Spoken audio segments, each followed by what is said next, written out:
일대 북한에서 생활 좀 얘기해 주세요. 고생 많이 하셨어요? 한 9살, 8살부터 미공급이 시작되면서 고난의 행군 시기를 거치면서 배급이 안 되면서. 그렇죠. 네. 네. 그러면서 엄마랑도 헤어지게 되고 그리고 아빠랑 같이 살았었어요. 근데 예. 아빠가 재혼을 2번 하셨고 네. 근데 한 번 했을 때는 좀 딸들이 3명 정도 같이 오신 거예요. 새엄마가. 그래서 와갖고 그러니까 처음에는 좀 아빠랑 이렇게 잘 지내야 되니까 저를 좀 잘 챙겨줬어요. 근데 이제 한 며칠 지나니까 그러니까 제가 엄마가 좀 많이 그리웠었어요. 왜냐면 오래 떨어져 있었으니까 엄마랑. 몇 살 때 그때 아라씨가? 그때 한 10살 땐가 아이고, 어렸구나. 그랬어요. 그래서 엄마라는 그러니까 엄마 이거 말 있잖아요. 네. 근데 엄마만 해도 정말 눈물 나오고 너무 기쁘고 막 이런 말이잖아요. 근데 그 엄마라는 말을 너무 하고 싶었었어요. 그래서 엄마가 지금 그 가루를 이렇게 채치고 있었어요. 옥수수 가루를 채치고 있었는데 그 가루로 옥수수빵을 많이 만들어 먹었거든요. 예. 북한에서 예. 옥수수빵을 먹고 싶기도 했고 그래서 엄마 나 옥수수빵 해줘 이렇게 다가간 거죠. 네, 네. 이렇게 퐁당 뛰면서 다가갔어요. 엄마한테 애교 부리느라고 새엄마니까 그랬는데 안 돼. 어디 우리가 지금 그런 형편이 됐냐고 막 이런 거기서 좀 제가 좀 상처를 좀 받았던 것 같아요. 그다음부터는 엄마를 되게 무서운 분으로 생각했던 것 같아요. 그래서 그렇게 좀 지나다가 그리고 언니들도 있으니까 언니들 눈치도 좀 많이 보이더라고요. 밥 먹을 때도 그렇고. 엄마가 데리고 온 언니들? 네. 그리고 좀 특히 거기는 밥이 문제잖아요. 먹을 것이 문제고 하니까 먹을 것이 생길 때면 서로 눈치를 봐요. 누가 많이 먹을 수 있을까.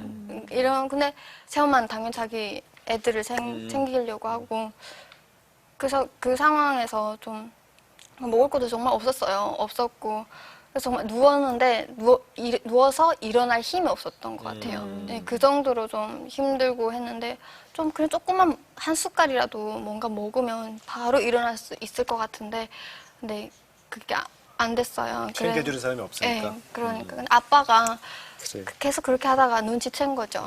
네, 그때 아빠가 안 되겠다 싶어갖고 제가 그때도 완전 쓰러질 정도였어요. 예. 이젠 애기 며칠만 놔두면 진짜 죽겠다라는 그렇게 그 정도로 갔었는데 아빠가 이제는 너무 불쌍하다고 계속 처음 봤어요. 그때 저를 보시면서 눈물 흘리시는 모습을 그러면서 엄마가 아빠는 탄광에서 일하셨거든요. 그래서 어쩔 수 없이 도시락을 싸주셨어요. 네, 근데 그 도시락을 아빠가 저를 몰래 불러내서 풀어서 아빠는 드시지 않고 저를 이렇게 주시는 거예요. 그러니까 아라씨가 굶어 죽을 지경까지 갔다는 얘기 아니에요? 그죠? 네네. 응? 네. 그래서 아빠도 정말 삐쩍 말랐었어요. 뼈밖에 안 남았던 그 그렇겠지. 상황이었어요. 정말. 그러다가 며칠 있다가 아빠가 없어진 거예요. 그 후 행방불명 된 거죠.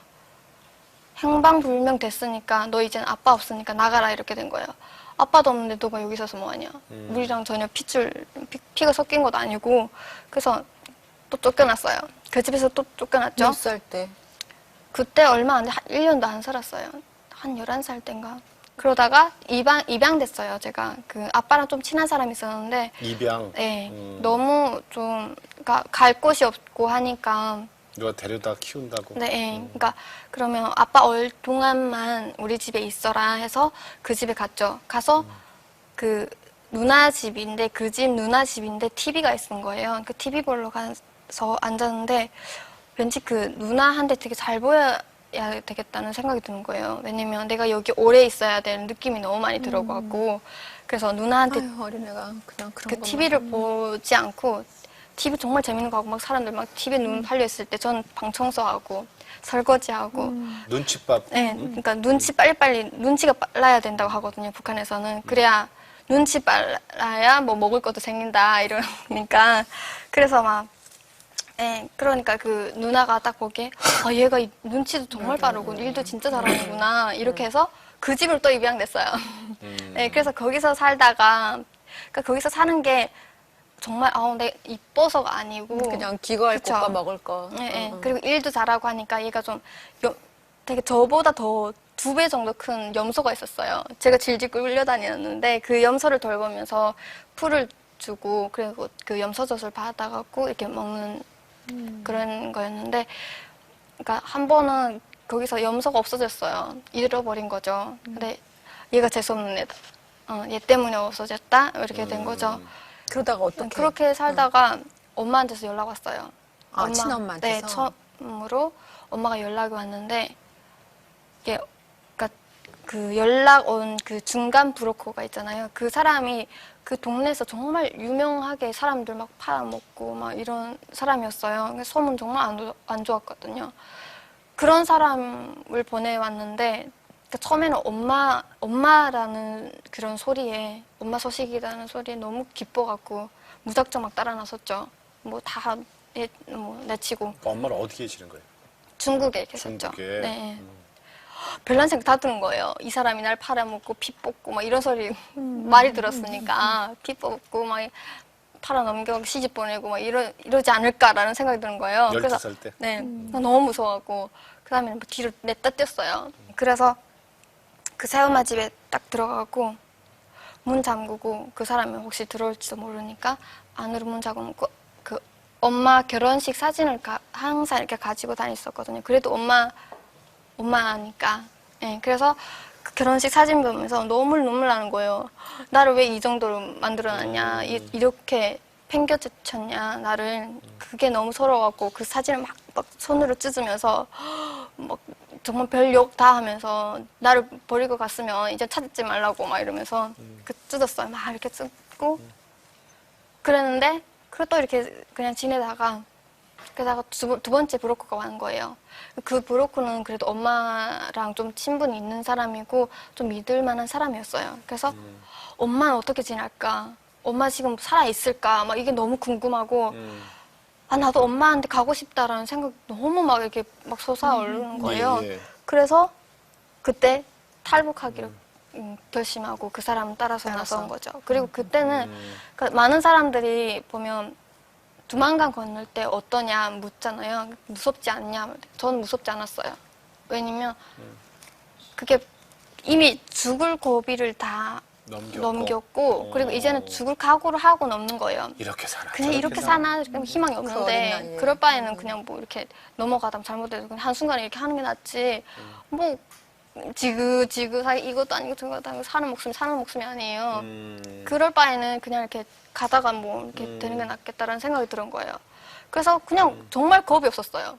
엄마 만났어요, 그래서? 네, 그래서 중국에서 만난 거죠. 음. 네, 그래서 거기서 뭐 엄마랑 또 학교를 이렇게 저를 보내주셔갖고, 엄마가. 네, 그 새아빠가 좀 좋은 분이셨어요. 중국 분인데, 그래서 학교도 다니고 이렇게 6년 정도 살다가 저 엄마는 그 한국에 대해서 또 듣고 저는 뭐 잘 몰랐는데 저 엄마가 몰래 이렇게 혼자서 이렇게 알고 있은 거예요.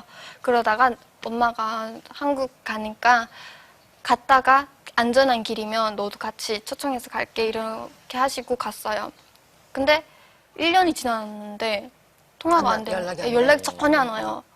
풀이 죽어갖고 막 진짜 사는 게 아니고 엄마가 언제 연락 올까 막 이렇게 고민 가득해갖고 다니다가 이렇게 네. 연락이 왔어요. 그러고 나서. 네, 그렇죠. 그게 그때 처음 제가 하나님이라는 걸 알게 됐는데요.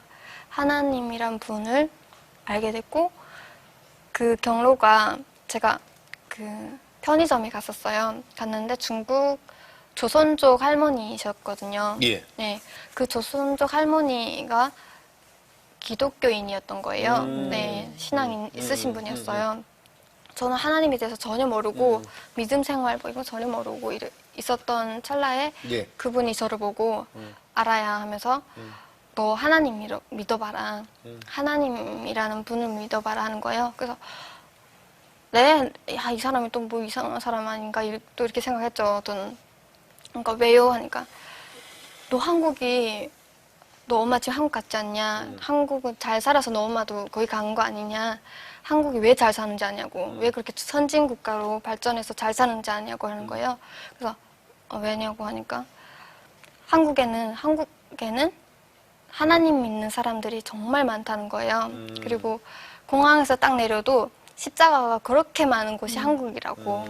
하나님을 정말 잘 믿기 때문에 한국이 발전해서 잘 살고 예, 이만큼 발전한 거라고 하는 거예요. 그래서 너도 매일 기도하다 보면 엄마한테 연락을 받을 수 있을 거다고 하는 거예요. 그래서 네 하고 그 저녁부터 집에 가서 집이 아닌 기숙사에서 애들 보고 다 기도해달라고 그랬어요. 모르지만 하늘님인지 하나님인지 잘 몰라요. 근데 애들 보고 다 누워서 이렇게 해라 하는 거예요. 야 이렇게 해라 하는 말이에요.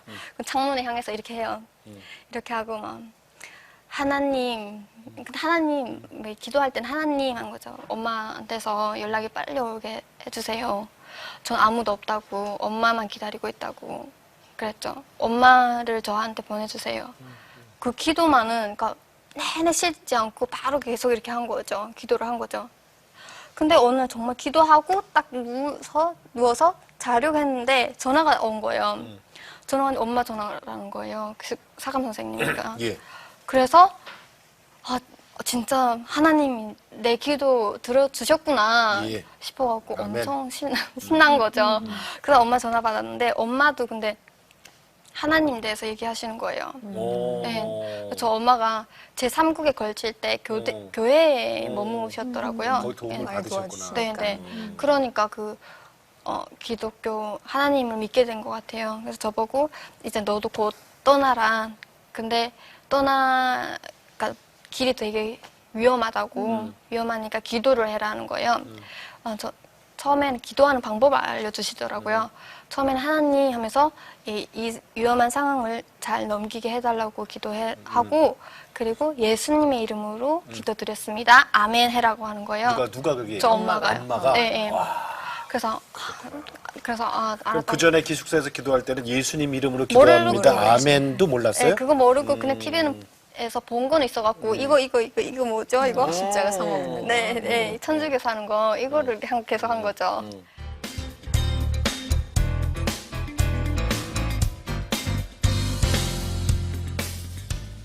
제3국을 떠났어요. 떠났는데 정말 그 위험한 상황도 정말 많았어요. 버스 타려고 할 때 그때 뭐 민증 보려고 하잖아요. 그럴 때마다 계속 기도했어요. 예수님의 이름으로 기도드립니다. 계속 그 기도를 한 거죠. 엄마가 가르쳐준 기도를.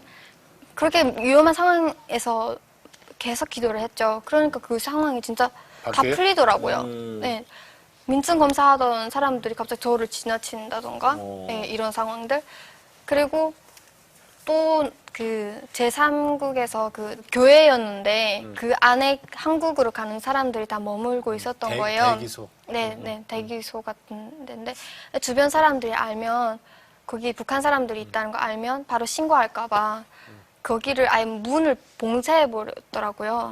네, 그래서 그 개구멍이 있었는데 그 개구멍은 뭔지 몰랐는데 그 개구멍을 딱 들어가니까 교회인 거예요.